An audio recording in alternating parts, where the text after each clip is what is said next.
Guys, I'm not at home as you might be aware, but today we're going to answer some questions like how you can be a part of this pole vault project secret thing we're creating.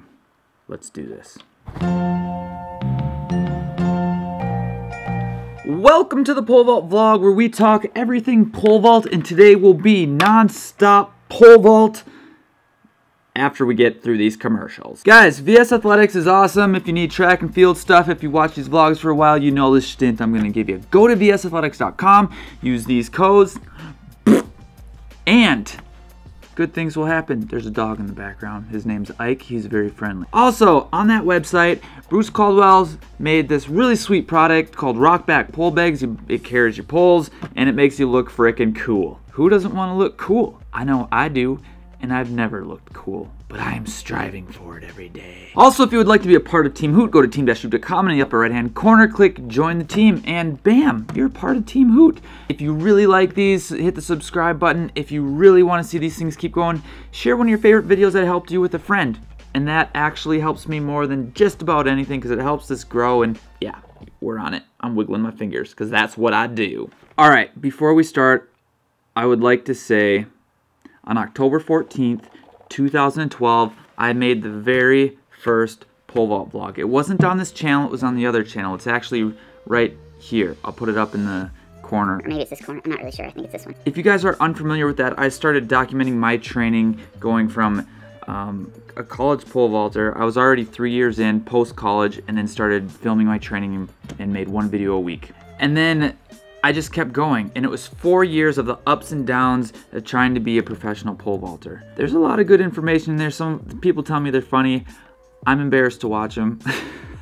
So check them out. And if you don't want to check them out, you can watch this video, and that kind of gives a rundown and a Spark Notes version of everything that's happened. But here's the thing about the whole journey. It was really hard. I lost a lot of money. I overtrained, had to deal with injuries, trained at a high school who didn't like me training there except for one or two people. And I got wrapped up in the whole pole vault political scene a little. It was hard. But with all that difficulty, I met some amazing people that are some of my best friends today. I got to travel all over the world. I got to go to Taiwan and Mexico and Canada. I got to go all over the place. All in those vlogs if you check them out.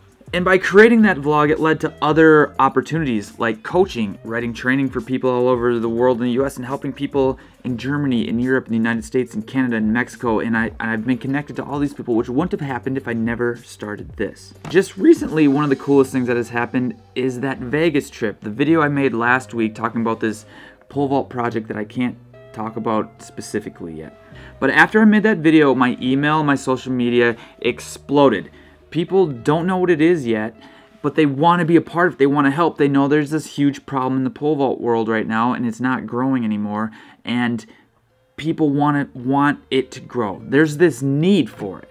So while we're building the foundation, which is what I'm doing all this week, I will do my best. Right now is what we really need is if you are a pole vault club or a part of a pole vault club and want to be a part of this, we're reaching out to the clubs to kind of collect your information so we can give you the information you need once we have it and build this thing. So the first link in this video in the description will help you be a part of this and create this awesome change. Be a part of this pole vault evolution that we're trying to start here. All right, well, since I don't have any of my usual stuff I need, let's answer some questions. Alright, Mountain Bike for Life asked, I have a problem with my hand sliding half of the time on a 15-foot pole and the other half, I can't get into the pit. What do I do? Well, sounds like you're just gripping a little too high. Either go down a couple handholds and see if that fixes it. You might have to go down handhold in the pole. Should fix it really quick. Evan asks, could you make a video specifically about the process of becoming a college pole vaulter? Yes. I will do that. Justin Wolf asked, do you have a training program? Just kidding, can't believe you keep getting asked that. I know, right? It's like every video I say, yeah, I help sell training programs because people are always asking me for training. So I mean, you trolled me good there, Justin. Preston West asks, what is the thickness and length of the PVC you use for this drill? So I think it was 1 inch to 1 1/4 inches. I think they're 10 feet long PVC pipes. You get them at Menards or Fleet Farm. Just don't get them too big. People always get them too big. You don't need a pole that you're actually going to vault on. You need one that's going to bend and get out of your way and do what you want it to do so you can learn the movement. Matthew Street says, I was working with Brooks and Brian. They were told I was supposed to keep the pole rolling forward and that you swing through the core of the pole. Is there a misunderstanding? You guys seem to be saying two different things. Every video you see, there's lots of ways to pole vault. That's really my answer.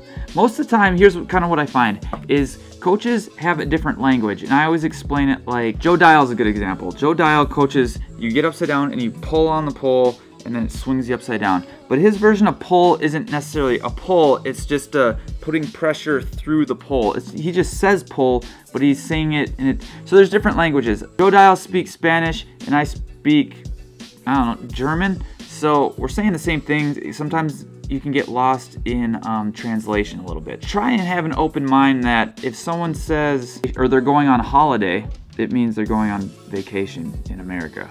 Make sense? King OE asks, hey Shawn, what are you doing in your free time? It's weird, I don't really feel like I have a lot of free time. I feel like I'm constantly doing things. You know, my philosophy is life's meant to be experienced and curiosity will get you there. So I'm always chasing new experiences. Yeah, I love what I'm doing right now. Squid 2.0 asks, what height do you need to hit if you're trying to pole vault in college? I will add this into that college video because it depends on what division you're trying to get into, competitive the conference is. So I'll make that video. I'll try and make it next week. Ricardo Klotz asks, hey Shawn, could you make a video on the differences between the French and the Russian model?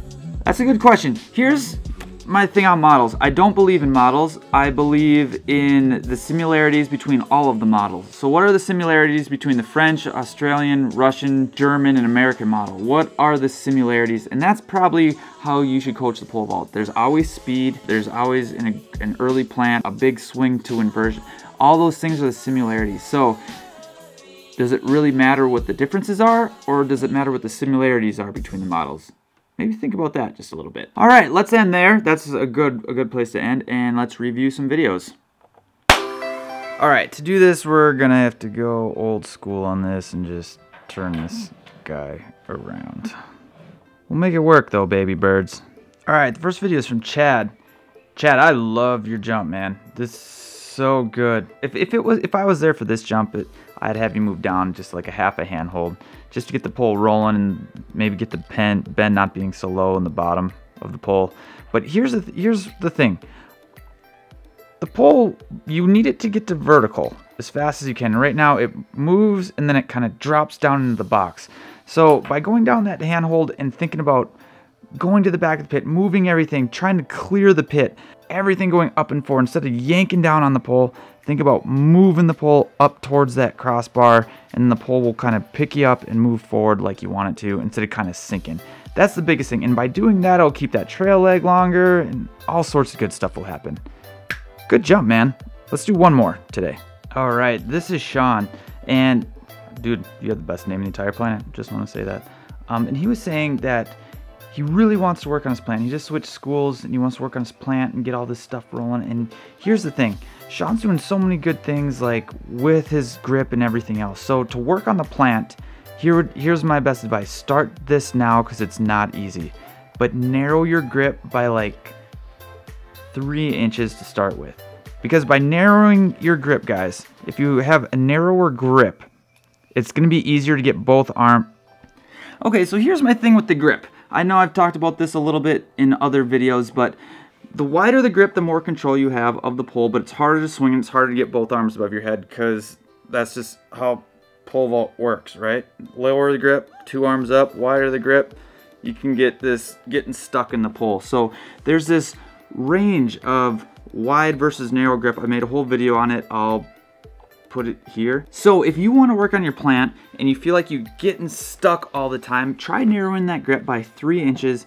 But here's the thing, I started narrow because it taught me how to swing and line up my plant. And then I widened it as I needed a little bit more control. I started with a good plant and widened it to get control instead of starting with control and then narrowing. It's harder doing it that way.